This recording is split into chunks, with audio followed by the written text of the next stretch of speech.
सिद्धिभ्यः ओम नमः सिद्धिभ्यः ओम नमः सिद्धिभ्यः।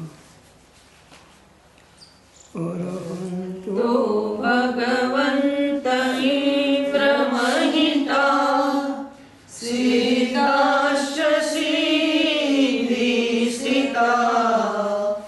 आचार्याजिनशासनोन्नतिकरा पूज्या उपाध्यायका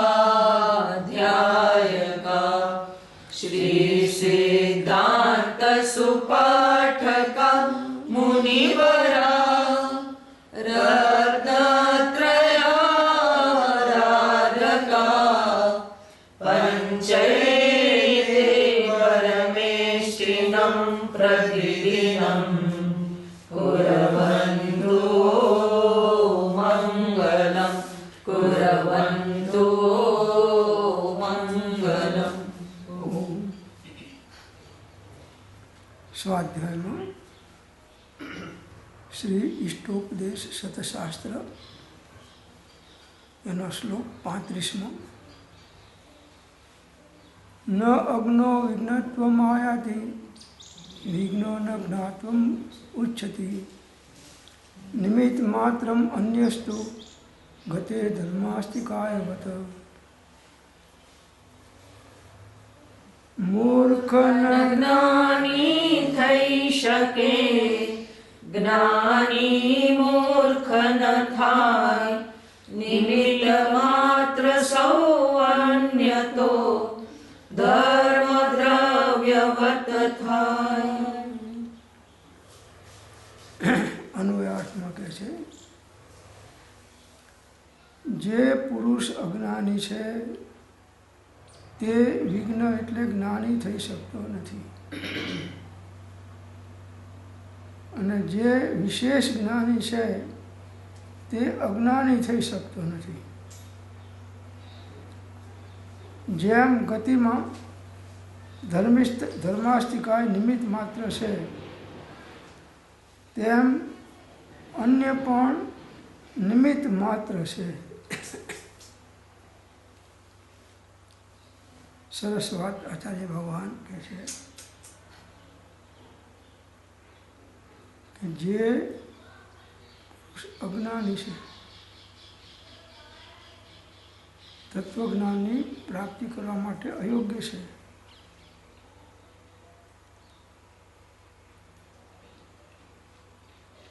વર્તમાનમાં ભવિષ્યમાં ભલે થઈ શકે પણ વર્તમાનમાં તે વિઘ્ન એટલે જ્ઞાની થઈ શકતો નથી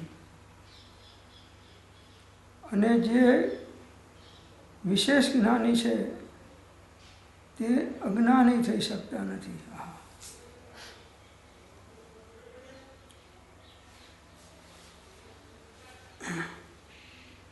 જેમ ગતિમાં ધર્માસ્તિકાય નિમિત્ત માત્ર છે તેમ અન્ય પદાર્થ પણ નિમિત્ત માત્ર છે।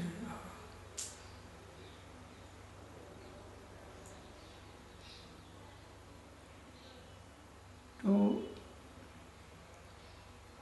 અજ્ઞાનીની પાસે અજ્ઞાનમય વાત હોય છે, જ્ઞાનીનું બધું જ્ઞાનમય હોય છે, અજ્ઞાની બધું અજ્ઞાનમય હોય છે। તો અજ્ઞાની ક્યારેય સદવિવેક પ્રાપ્ત કરી શકતો નથી। તત્વજ્ઞાન માટે અયોગ્ય છે વર્તમાનમાં અને અભવ્ય જીવો કયા માટે છે? ભવ્ય જીવો પણ જે દુરાથી દુર્ભવ્ય છે એને પણ વર્તમાનમાં તત્વની યથાર્થ પદ્ધતિ આવતી નથી।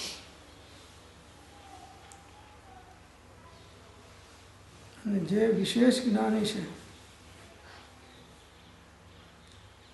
મુખ્યપણે કેવળ જ્ઞાની એ અજ્ઞાની થઈ શકતા નથી। જેમ જીવ અને પૂતગલની ગતિમાં ધર્માસ્તિકાય નિમિત્ત માત્ર છે,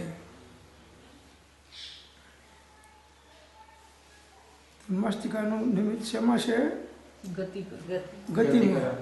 ગતિમાં છે। તો ગતિ કરાવતો નથી, પણ ગતિ કરનાર પદાર્થને નિમિત્ત થઈ શકે છે. ધર્માસ્તિકા. જો ધર્માસ્તિકા ના હોય તો તમે અહીં આવી ના શકો. અહીંયાનો મહાઉપકાર છે ધર્માસ્તિકાનો.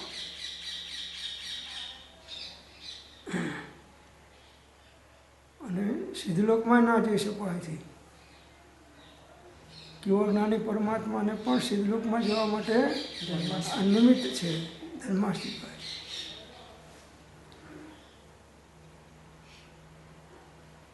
ટીકા. ભદ્ર અજ્ઞ એટલે તત્વજ્ઞાનની ઉત્પત્તિને માટે અયોગ્ય અભવ્યાધિક જીવ ધર્માચાર્ય આદિના હજારો ઉપદેશથી પણ વિજ્ઞત્વને એટલે તત્વજ્ઞાનને પ્રાપ્ત કરી શકતો નથી. અભાવી જીવોને કેવળ જ્ઞાનીનો બોધ મળે તો પણ એ તત્વજ્ઞાનને પ્રાપ્ત કરીને આત્મજ્ઞાન પ્રગટ કરી શકતો નથી. કેમ કે એની યોગ્યતા એવી છે. જો વંધ્ય સ્ત્રી હોય એ પુત્રની ઉત્પત્તિ કરવા માટે અયોગ્ય છે. કેમ કે એની શરીર રચના યોગ્યતા એ પ્રકારની છે.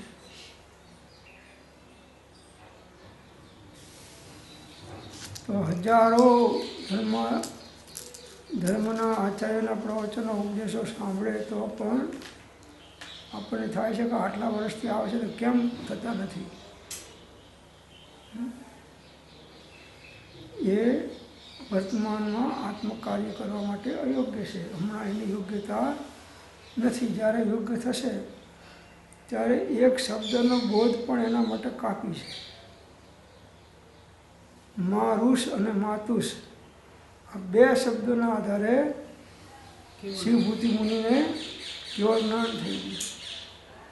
અને આપણે કેટલું સોહમ સોહમ કરીએ છીએ ઉપયોગ ખસતો નથી.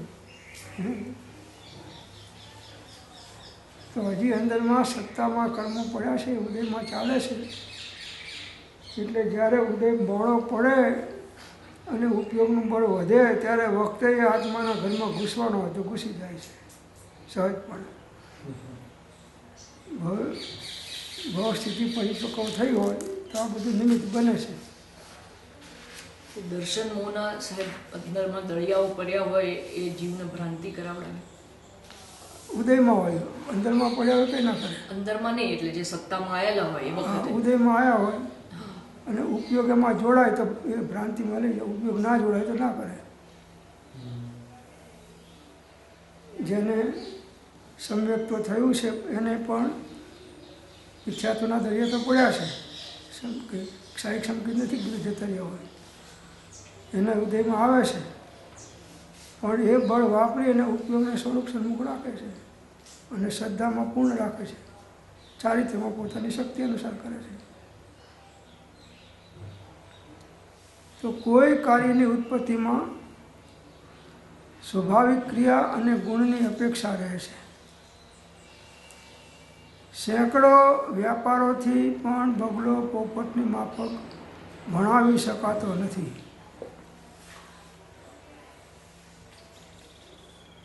પોપટને 2 વખત કહો રામ રામ તો રામ રામ બોલતા શીખી જાય. અને બગલાને 500 વાર કહો રામ રામ તો એને કંઈ નહીં થાય. એની યોગ્યતા નથી.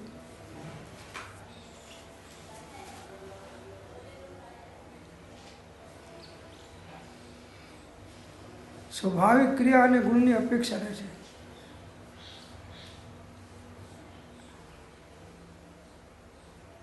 તેમ વિઘ્ન એટલે તત્વજ્ઞાનને પરિણત જીવ હજારો ઉપાયોથી પણ અજ્ઞાનપણાને પ્રાપ્ત થતો નથી, અર્થાત તત્વજ્ઞાનમાંથી પરિભ્રષ્ટ થતો નથી. જે જ્ઞાની છે, તત્વજ્ઞાનથી પરિણિત છે અને પોતાની મૌલિક યોગ્યતાથી પ્રગટ કર્યું છે સ્વરૂપના આશ્રય જ્ઞાન. એને હજારો ઉપાયો કરો પણ એ અજ્ઞાનપણાને પ્રાપ્ત થતો નથી. જેને જે વસ્તુ પ્રાપ્ત કરી હોય તો એને તમને કોઈ કહે કે ભાઈ તમે તો કૂતરા છો, 1000 જણો તમને કૂતરા કહે તો તમે એને સ્વીકાર નહીં કરો કે હું તો મનુષ્ય જ છું. એમ હું મનુષ્ય છું એ તમે ઘણું દ્રઢ કર્યું છે. હવે તમને કોઈ કહે કે તમે આત્મા છો તો કે ના, હું તો મનુષ્ય જ છું, હું તો કાશી જ છું. આ દ્રઢત્વ થઈ જશે. જે સંસ્કાર દ્રઢપણે નાખ્યા છે એ સંસ્કાર હોત એના ભાવોની અંદરમાં શ્રદ્ધા પણ આવે છે અને શ્રદ્ધા જ ચારિત્રનું બીજ છે. જેવી શ્રદ્ધા હશે એને અનુરૂપ એનું જ્ઞાન પણ સમ્યક કે મિથ્યા રહેવાનું અને એ પ્રમાણે ચારિત્રની પણ વિપરીતતા કે અનુકૂળતા રહેવાની, યથાર્થતા રહેવાની.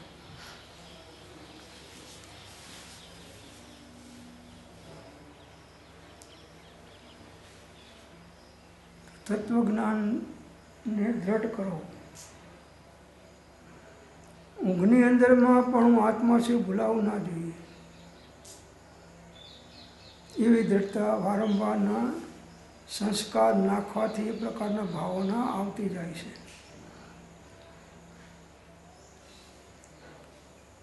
પુરુષાર્થ જો ઈચ્છો પરમાર્થ તો કરો સત્ય પુરુષાર્થ ભવસ્થિતિ આદિ નામ લઈ છેદો આત્મા. કે સાહેબજી મારા ભાવ ઘણા છે, પુરુષાર્થ કર ઊંચા થઈ જશે. તે કલ્પનામાં ધાર્યા છે કે મારા ભાવ ઘણા છે, તને કંઈ કેવળ જ્ઞાન થયું નથી, ખબર પડી ગઈ. કાલ્પનિક ઊભું કર્યું છે, કલ્પના મટી જશે. વળી પદ્મનંદી પંચવશિતકા 63મા શ્લોકમાં કહ્યું છે કે જેના ભયથી ગભરાઈ જઈ દુનિયાના લોકો માર્ગ છોડી અહીં ત્યાં ભાગી જાય તેવું વજ્ર પડે, વજ્રપાત. છતાં પ્રસમ ભાવ સંપન્ન યોગીઓ યોગથી એટલે કે ધ્યાનથી ચલાયમાન થતા નથી. તો જ્ઞાનરૂપી પ્રદીપથી જેમણે મોહરૂપી મહાઅંધકારનો નાશ કરી દીધો છે એવા સમ્યક દ્રષ્ટિ જીવો શેષ પરિસરો આવી પડતા શું ચલાયમાન થશે?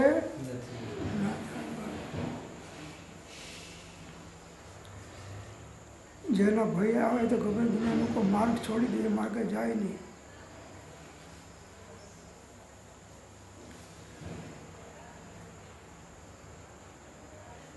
રસ્તો બંધ કરી દીધો હોય ગવર્મેન્ટે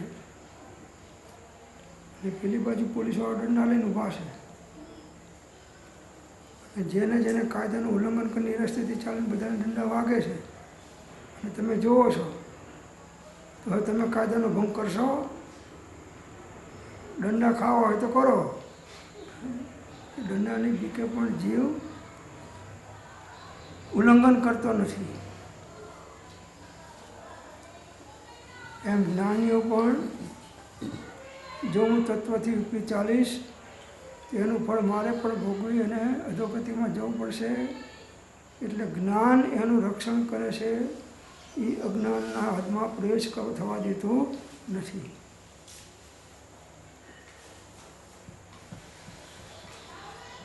વજ્રપાત પડે, લોકો માર્ગ છોડીને અહીંથી ભાગે. છતાંય જે રત્નત્રયધારી યોગીઓ મુનિઓ છે એ ગમે એટલા વજ્રપાત થાય તો પણ ધ્યાનથી ચલાયમાન થતા નથી. ઉપરથી એમનું ધ્યાન વધારે ગાઢું થાય છે અને એ ધર્મ ધ્યાન શુક્લ ધ્યાનમાં પરિણમી અને કેવળ જ્ઞાનને પ્રગટ કરી લે છે. જેમ જેમ ઉપસર્ગ પરિસર વધતા જાય છે તેમ તેમ યોગીઓનું જ્ઞાન ધ્યાન વિશેષ જાગૃત થતું સ્થિર થતું જાય છે. આવી સ્થિતિ આપણે લક્ષમાં રાખવાની છે.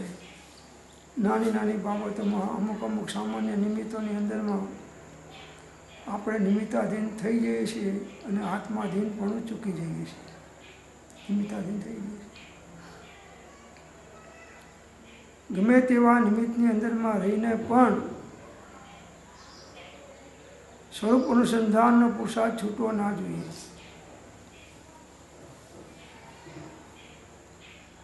મન મહિલાનું રે વાલા ઉપરે બીજા કામ કરંત તેમ શુદ્ધ ધર્મે રે મન ધરે નાના ક્ષેપક વંદા.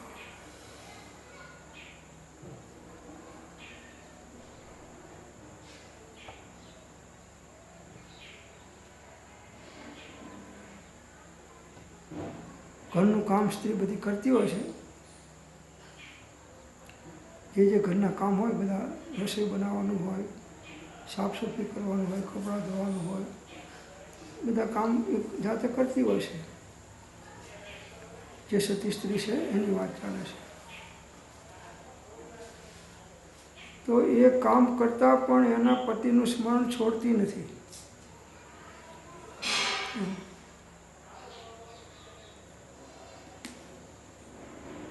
સતી સ્ત્રી છે. એમ શુદ્ધ ધર્મે રે મન દ્રઢ ધરે જ્ઞાનાક્ષેપક વંદ. એમ જ્ઞાનીઓ ગમે તેવા ઉદયો નિમિત્તની અંદરમાં પણ શુદ્ધ ધર્મનું અવલંબન છોડતા નથી, પકડી રાખે છે અને અજ્ઞાન રૂપે પરિણમન થવા દેતા નથી. યોગ્ય ધ્યાનથી ચલાયમાન થાય નહીં. રાવણ પેલાને ચલાવતો હતો, આમ હલાવતો હતો રાવણ પેલા યોગીને. આવે છે ને પેલામાં સ્ટોરીમાં આવે છે. રાવણ ચંદ્રપ્રભુ ભગવાનના મંદિરમાં બેઠ, રાવણ પોતે ચંદ્રપ્રભુના ભગવાનના મંદિરમાં બેઠીને વિદ્યા સિદ્ધ કરવા જાય છે. વિદ્યા સિદ્ધ કરતો હતો શાંતિનાથ ભગવાન, સોરી, શાંતિનાથ ભગવાનના. અને ત્યાં એને ચલાયમાન કરવા માટે બધા ઘણા પ્રયત્નો. એમ ધ્યાન વધારે સ્થિત થવા માટે, જે જલ્દી જે મોડી થવાની હતી સિદ્ધ, એના બદલે વિદ્યા જલ્દી સિદ્ધ. અને આપણે વહેલી થવાની તો મોડી થાય. આપણે કંઈ ના હોય તોય ચલાયમાન થઈ.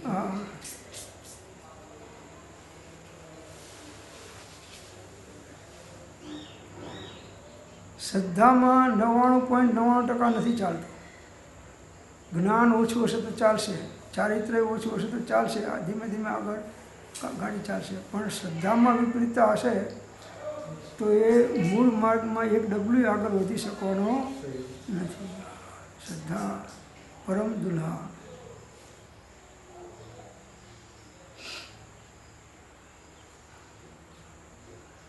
कीजिए शक्ति प्रमाण शक्ति बिना श्रद्धा धरे ज्ञानत श्रद्धावान अजर अमर पद भोग. श्रद्धाમાં દ્રઢતા રહેવી.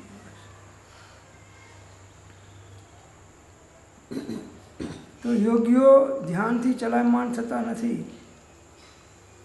તો જ્ઞાનરૂપી પ્રદીપથી, જ્ઞાનરૂપી દીવાથી મોહરૂપી મહાઅંધકારનો નાશ કરી દીધો છે એવા સમ્યક દ્રષ્ટિ જીવો, જેને દર્શન મોહનો અંધકારનો નાશ કરી દીધો છે એવા સમ્યક શેષ પરિસરો આવી પડતા શું ચલાયમાન થાય. જેમ જેમ પરિસર આવે તેમ તેમ એની જાગૃતિ વધતી જાય અને જે કાર્ય લાંબા સમય સિદ્ધ થવાનું તે અલ્પકાળમાં સિદ્ધ થઈ જાય છે, ચલાયમાન થાય નહીં. મેરું તો ડગે પણ જેના મન ના ડગે ભલે ભાંગી પડે બ્રહ્માંડ. ચિત્તની વૃત્તિ જેની સદાય નિર્મલી એને મહારાજ થયા મહેરબાન. મેરું ડગી જાય પણ જેનું ચિત્ત ડગે નહીં. આવું જડ ચિત્ત ક્ષાયિક સંકેતોનું ચારિત્રવાન પુરુષોનું સાથે હોય છે. જેમ જેમ ઉપસર્ગ પરિસર વધતા જાય છે તેમ તેમ એમની ઉપયોગની સ્થિરતા પણ વધતી જાય છે અને અંતર મુહૂર્તમાં ફેંસલો થઈને કેવળના લઈને મોક્ષ જતા રહે છે.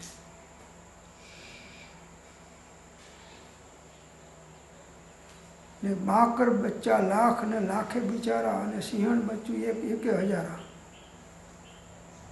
બકરાના 1000 બચ્ચાઓ બકરાનું ટોળું હોય પણ સિંહ એક ત્રાડ પાડે તો બધાય ભાગી જાય. 1000 છે તોય.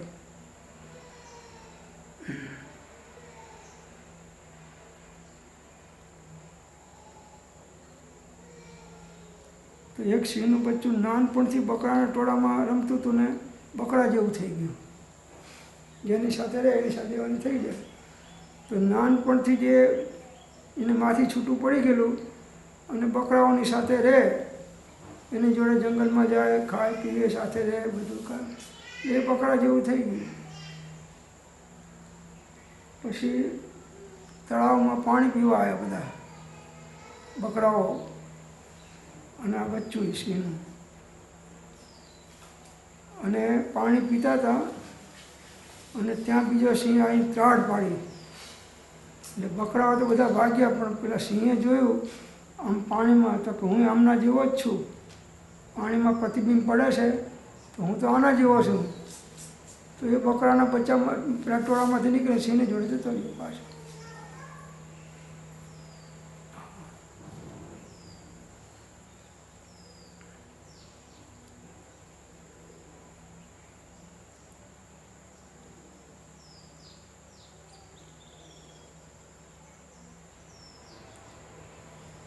રોજ ભગવાનને જોઈએ છે સાહેબ, રોજ ભગવાનને જોઈએ છે, પણ હજી ત્રાડ પાડીને ભગવાનના એમાં જતા નથી રહેતા.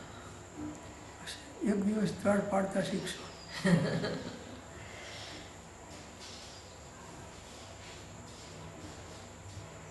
હું જાણું છું કે તેમ થવું કઠિન છે, તો પણ અભ્યાસ એ છે. અભ્યાસ એ જ એનો ઉપાય છે.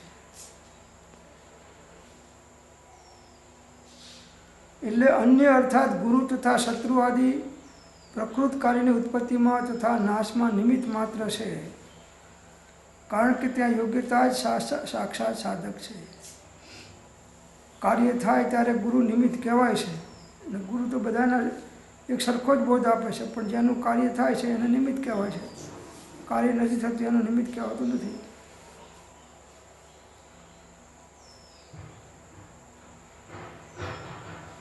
કોનો કોણ જેમ બધું અહીં છે, અહીં કહે છે તેમ. આનો અર્થ એ થાય છે કે જેમ કે યુગપદ એકી સાથે ભાવિ ગતિરૂપ પરિણામ માટે ઉન્મુખ તે તરફ વલણવાળા પદાર્થોની પોતાની ગમન શક્તિ જ ગતિને સાક્ષાત ઉત્પન્ન કરે છે.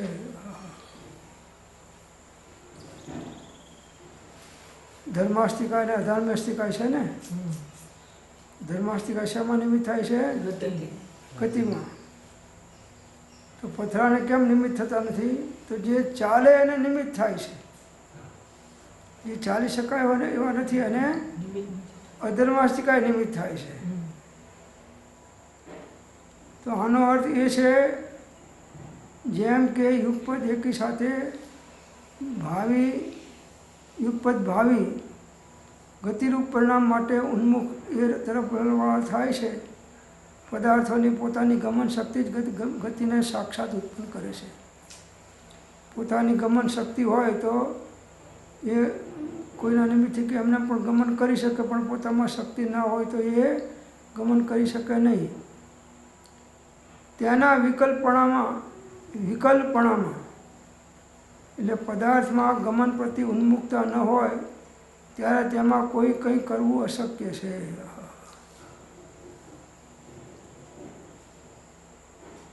તો એને કોઈ ગતિ ઉત્પન્ન કરી શકે નહીં. ધર્માસ્તિકા તો નિમિત્ત રૂપ છે. ગતિ કરનાર જીવને નિમિત્ત થાય, કરાવી દે નહીં, નિમિત્ત થાય. એ નિમિત્તને કર્તા તરીકે માનવું એ અજ્ઞાન છે. આમણે મારું કામ કરી દીધું એટલે તારું કામ તો તારાથી થયું છે, એ તો નિમિત્તથી હશે. નિમિત્તને કર્તા તરીકે જીવ અજ્ઞાની માને છે અને ઉપાદાનની યોગ્યતાને ચૂકી જાય છે.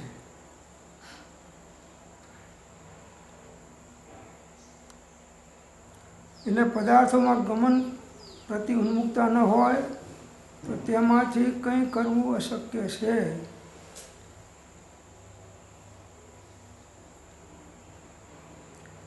જેનામાં ગતિ ઉત્પન્ન કરવાની યોગ્યતા નથી, ગતિ કરવાની, એને ધર્માસ્તિકાય કે ગતિ કરાવી શકતું નથી. આપણે ચાલીએ છીએ તો ધર્માસ્તિકાય નિમિત્ત થાય છે એમ કહેવાય, પણ આ ડુંગરાઓ એમને ઊભા છે તો એને નિમિત્ત થતું નથી. તો જેનામાં યોગ્યતા છે એને નિમિત્ત થાય છે, જેની ચાલવાની યોગ્યતા નથી એમાં નિમિત્ત થતા નથી. ભાવાર્થમાં કહે છે. એટલે એ રીતે પ્રકૃત પણ આ વિષયમાં પણ સમજવું. તેથી વ્યવહારથી જ ગુરુ આદિની શુશ્રૂષા સેવા કરવી યોગ્ય છે. વ્યવહારથી ગુરુની સેવા કરો તો બોધનું યથાર્થ પરિણામ થવાની તમારામાં પાત્રતા થશે. ગુરુ સેવા કરો નહીં અને ગુરુ પ્રત્યે અનાદર રાખીને ગુરુનો બોધ સાંભળો તો એ બોધથી તમને આત્મજ્ઞાન પ્રાપ્ત થઈ શકે નહીં.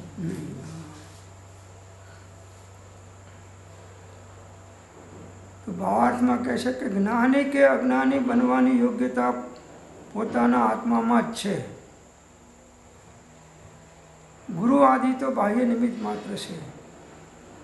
તેઓ કોઈને જ્ઞાની કે અજ્ઞાની બનાવી શકતા નથી. સ્કૂલની અંદરમાં એક શિક્ષક બધાને એક સરખું ભણાવે છે. કોઈને ઓછું વધતું ભણાવતા નથી, બધાને સરખું જ, બધા 50નો ક્લાસ છે, બધા સરખા જ ભણાવે છે બધું જે હોય. છતાં જેની યોગ્યતા છે ફર્સ્ટ ક્લાસ લાવે છે, કોઈને એનાથી નીચેના માર્ક આવશે, કોઈ નપાસ થાય છે. જેની યોગ્યતા નથી અને ગુરુનો બોધ પણ કાર્યકારી થતો નથી. આપણી પાસે કેવળ જ્ઞાની ગુરુઓ ફેલ ગયા છે. આપણી પાસે કેવળ જ્ઞાની ગુરુઓ પણ તો બીજા સામાન્ય તો તમે તો શું જે પાડો હજારો પૂરા ચાવી ગઈ હાંઠાથી સન માને. તો જ્ઞાની બનવાની યોગ્યતા પોતાની અંદરમાં છે અને છે તો એને નિમિત્ત ગુરુ થાય છે. તો ગુરુના નિમિત્તથી પોતે પોતાની અંદરમાં પોતાના સંવેદન દ્વારા આત્મજ્ઞાન પ્રગટ કરી લે છે. ગુરુ કોઈને જ્ઞાની કે અજ્ઞાની બનાવી શકતા નથી, નિમિત્ત થઈ શકે છે. કાર્ય થાય ત્યારે નિમિત્ત કહેવાય, કાર્ય ના થાય તો નિમિત્ત પણ કહેવાતા નથી. તો પદાર્થોમાં પરિણમન માટે જે ઉન્મુખ યોગ્યતા હોય છે તે રૂપ જ કાર્ય ઉત્પન્ન નિષ્પન્ન થાય છે. જેની સન્મુખ હોય છે ઉપયોગ ભાવ પરિણમન, એ રૂપ કાર્ય થાય. બસ ભાવના ભવનાશીની. કારણ કે કારણનું વિધાયની કાર્યાણી. કારણ જેવા જ કાર્યો હોય છે, જેવું કારણ એવું કાર્ય.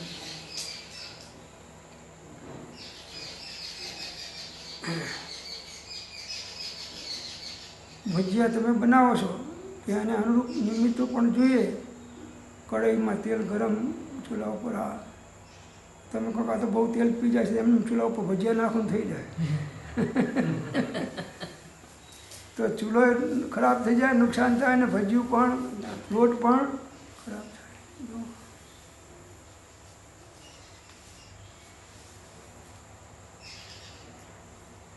તો જીવમાં પરિણમન કરવાની દરેક દ્રવ્યોમાં યોગ્યતા છે તો આ ધર્માસ્તિકાય નિમિત્ત થાય છે. અન્ય પદાર્થો પરિણમનમાં નિમિત્ત થાય છે. પ્રત્યેક પદાર્થની પરિણમન ઉન્મુક્તા જ ક્ષણિક ઉપાદાન જ કાર્યરૂપે પરિણમે છે. દરેક પદાર્થની પરિણામ સ્વરૂપની સન્મુખતા એ ક્ષણિક ઉપાદાન જ કાર્યરૂપે પડે છે. ક્ષણિક ઉપાદાન છે. બસ કાર્ય થાય ત્યારે એને ઉપાદાન કાર્યરૂપે પરિણમે છે. જીવ અને પૂતગલ દ્રવ્યમાં ગમન કરવાની સ્વયં શક્તિ છે. તેથી જે સમયે તેઓ પોતાની ક્રિયાવર્તી શક્તિની જે પ્રકારની પરિણમનની ઉન્મુક્તા ગમન કરે છે તે પ્રકારે તે સમયે ધર્મદ્રવ્ય તેમના ગમનમાં નિમિત્ત માત્ર હોય છે. બસ ગમન કરવામાં ધર્મદ્રવ્ય નિમિત્ત છે, પણ જીવ ચાલે ત્યારે નિમિત્ત કહેવાય. આપણે બેઠા છીએ તો ધર્મદ્રવ્ય નિમિત્ત નથી થતું. આપણે ચલાવતો નથી, ચાલતા નથી તો નિમિત્ત થતું નથી. તો જીવ અને પૂતગલ બેમાં ગમન કરવાની શક્તિ છે. બાકીના 4 દ્રવ્યોમાં તો કંઈ યથાવત જેમ છે એમ સ્થિર છે, અનાદિકાળથી અનંતકાળ સુધી. આ બેમાં જ ચલન શક્તિ છે. એથી જે સમયે તેઓ પોતાની ક્રિયાવર્તી શક્તિની જે પ્રકારની પરમનની ઉન્મુક્તા પોતાની એ વખતની ક્રિયાવર્તી શક્તિ છે એ પ્રકારનું પરમન પ્રમાણે એ ગમન કરે છે, પરમન કરે છે. તે પ્રકારે તે સમયે ધર્મદ્રવ્ય તેમના ગમનમાં નિમિત્ત માત્ર હોય છે. જ્યારે જીવ કે કોઈ પદાર્થ ગમન કરે છે તો એમાં નિમિત્ત તરીકે ધર્મદ્રવ્ય હોય છે. ધર્મદ્રવ્ય કોઈને ચલાવતું નથી, ચાલવામાં નિમિત્ત થાય છે. પરિણામ પ્રતિ પદાર્થોનો ઉન્મુક્તા જ એટલે તે સમયની યોગ્યતા જ કાર્યનું સાક્ષાત ઉપાદાન કારણ છે. જેના જેવા પરિણામ થાય છે, જેના જેવા ભાવ થાય છે, એ સમયની જેની યોગ્યતા એવી છે, એ કાર્યનું સાક્ષાત કારણ તો ઉપાદાન કારણ તો આત્મા છે, બીજા તો નિમિત્ત છે.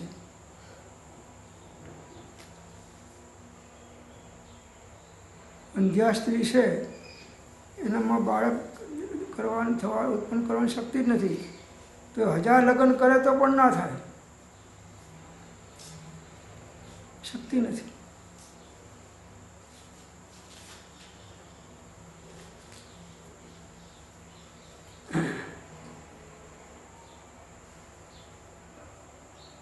ગુરુ શિષ્યને શીખવે છે એ વ્યવહારનું નિમિત્તનું કથન છે.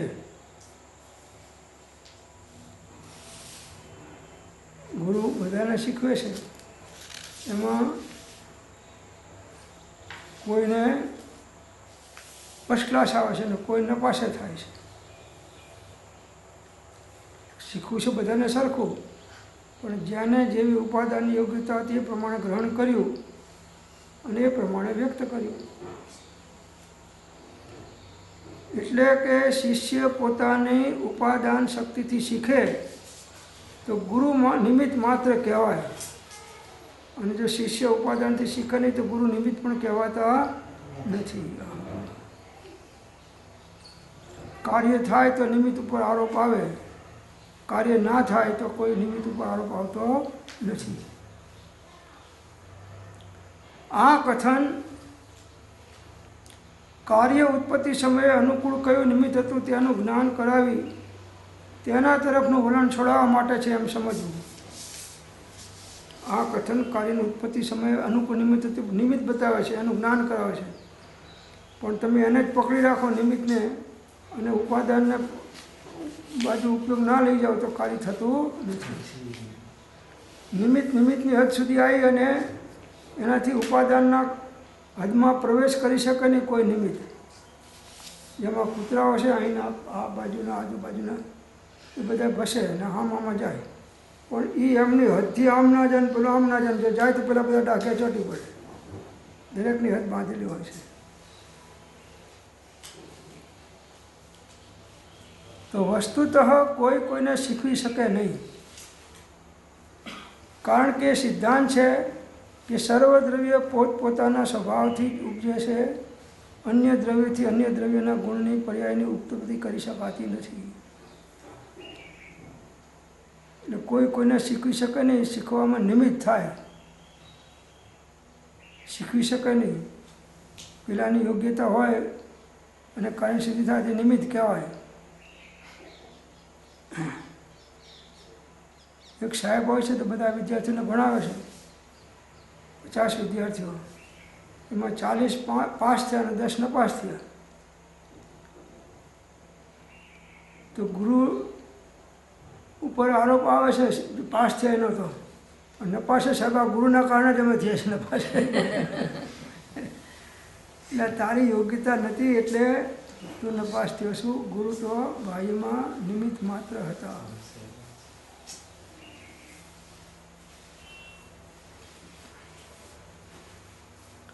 તો કોઈ બીજું દ્રવ્ય બીજા દ્રવ્યની અંદરમાં ગુણની કે પર્યાયની ઉત્પત્તિ કરી શકતું નથી.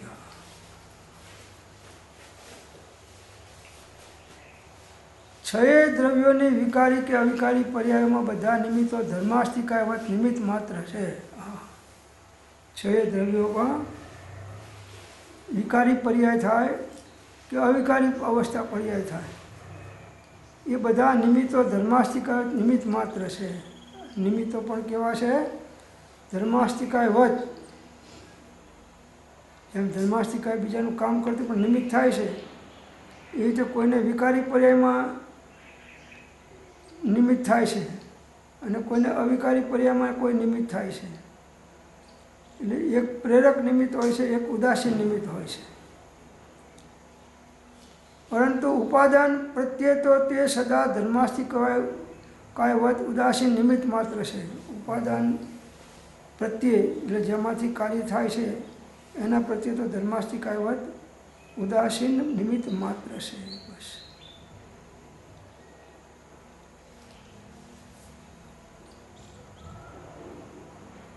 જે સમયની જેવી ઉપાદાન યોગ્યતા હોય એને અનુરૂપ એના કાર્ય અને પરિણામ થાય છે. મારે સાહેબ કોઈ નિમિત્તની જરૂર નથી, ઉપાદાનથી જ ઉપાદાનમાં કાર્ય સમ્યક સ્વરૂપના આશ્રય થાય છે. એટલે કેવળના અને સ્વરૂપના આશ્રય થાય છે તો કરી લે. તો ધર્માસ્તિકાની જેમ નિમિત્ત પણ ઉદાસીનતાથી કાર્યકારી છે.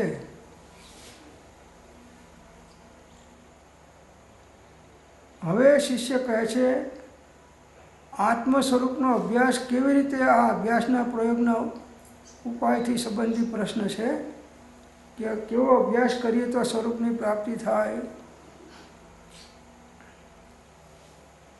શું કરું તો પ્રાપ્તિ થાય. હું જાણું છું કે તેમ થવું કઠિન છે તો પણ અભ્યાસ એ જ સર્વનો ઉપાય છે. તો કેવો અભ્યાસ? કોઈ ઠેકાણે અભ્યાસ કથ્યતે, અભ્યાસ કહેવામાં આવે છે એવો પાઠ છે, ત્યાં તે બાબતમાં વારંવાર પ્રવૃત્તિ લક્ષણાત્મક અભ્યાસ સારી રીતે પ્રસિદ્ધ છે. તેના સ્થાન નિયમાદિ રૂપે અભ્યાસ સંબંધી ઉપદેશ કરવામાં આવે છે એવો અર્થ છે. વારંવાર એ પ્રકારની પ્રવૃત્તિ કરો બોધ અનુસાર તો સાધ્યની સિદ્ધિ થઈ શકશે. ઉપાદાનની યોગ્યતા હશે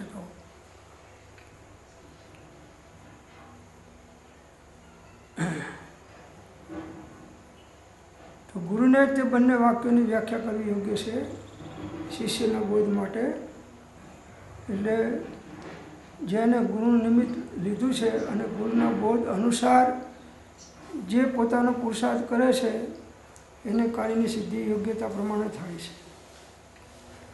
ગુરુનું બોધનું નિમિત્ત હોય પણ જો એને અનુરૂપ એ પુરુષાર્થ ના કરે તો એ હજારો વર્ષ ગુરુ પાસે રહેતો પણ એનું કામ થતું નથી. जैसे निमित्त से कार्य जो मानना है तो निमित्त से कार्य होता है, तो ये जो मान रहा है और अगर हो भी रहा है, अगर निमित्त थोड़ा कार्यकारी है तो वैसे तो नहीं है, तो वो मान रहा है तो उसकी कल्पना है कि गुरु के मतलब निमित्त के द्वारा हो गया काम. हाँ, कार्य होवे तो निमित्त का ऊपर आरोप आता है कि निमित्त है इसलिए इसका कार्य हुआ. और आरोप तो आ गया तो भी उसने ऐसा माना है ना, ऐसा हुआ तो उसी के उपादान से.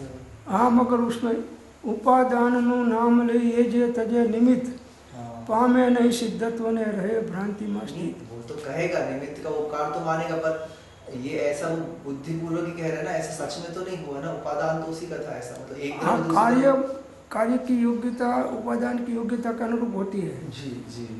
उस वक्त निमित्त कौन थे? तो निमित्त का भी निमित्त नैमित्तिक संबंध है. जी हाँ. कर्ता कर्म संबंध उपादान का उपादान के साथ है. जी. तो निमित्त नैमित्तिक संबंध की खतरनी कर्ता कर्म में करते तो गड़बड़ हो जाएगी. और कर्ता क्रम की खतौनी निमित्त निमित्त में कर दो तो गड़बड़ हो जाएगी। दोनों को एक जगह रखो, जैसे है ऐसे समझ गए तो कोई गड़बड़ नहीं होगी।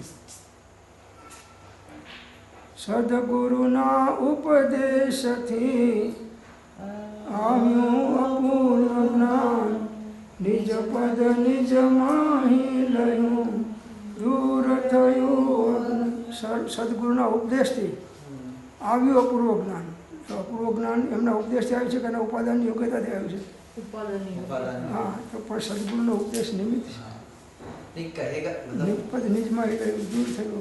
उपकार तो मानेगा पर वास्तव में एक तरफ दूसरी तरफ में कुछ कर तो नहीं सकता है ऐसा। वो तो सामान्य बात है, ठीक है। तो आ प्रमाणे आ श्लोक અહીંયા આગળ સમાપ્ત થાય છે।